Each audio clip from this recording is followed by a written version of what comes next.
Bentornati e bentrovati a Storie. La filosofia greca inizia il suo percorso con un uomo che è annoverato dalla tradizione nei 7 uomini più saggi dell'antichità, Talete.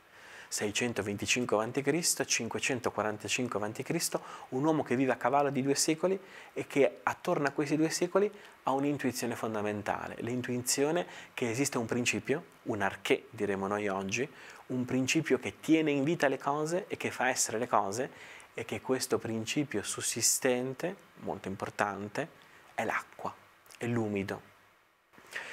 I filosofi che sono venuti dopo Talete non hanno banalizzato questo pensiero. Noi oggi potremmo dire, è chiaro che in tutto c'è un po' d'acqua, noi abbiamo la scienza, abbiamo un sacco di scoperte, potremmo dire è chiaro che in tutte le cose c'è un po' d'acqua. Ma i filosofi che sono venuti dopo Talete hanno invece sottolineato delle cose importanti.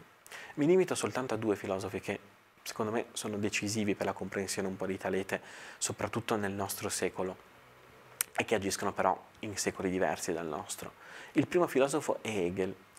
Hegel sostiene che per la prima volta con Talete l'uomo si allontana dalla mera percezione fisica. Noi percepiamo fisicamente le cose e tutti i giorni abbiamo a che fare con la percezione. Pensate, quando abbiamo un dolore da qualche parte, questo dolore ce lo portiamo dietro tutti i giorni.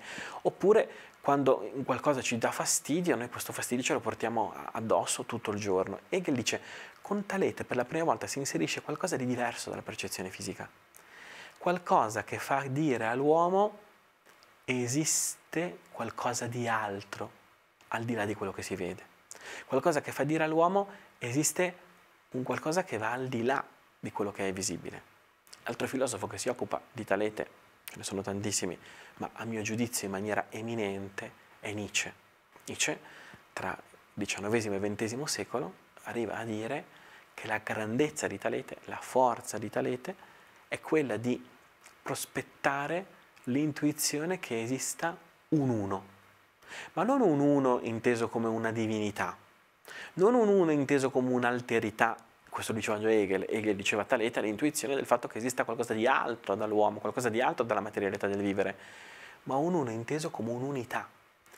La realtà è profondamente unita, la realtà è profondamente collegata, la realtà è profondamente connessa, ed è connessa non per le azioni che compiono gli uomini, ma è connessa alle fondamenta.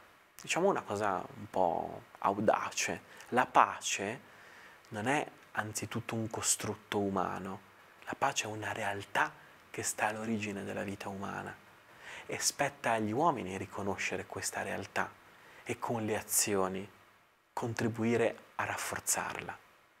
La filosofia orientale, le dottrine religiose orientali dicono che ciascuno di noi ha 2 lupi dentro di sé, uno buono e uno cattivo, e spetta a noi decidere a quale lupo dare da mangiare. Ecco, la filosofia di Talete in qualche modo riafferma questo, riafferma il fatto che dentro la realtà esiste un'unità, esiste un legame, esiste una connessione che noi non possiamo eludere. E questa è la grande conquista, la prima grande conquista della filosofia.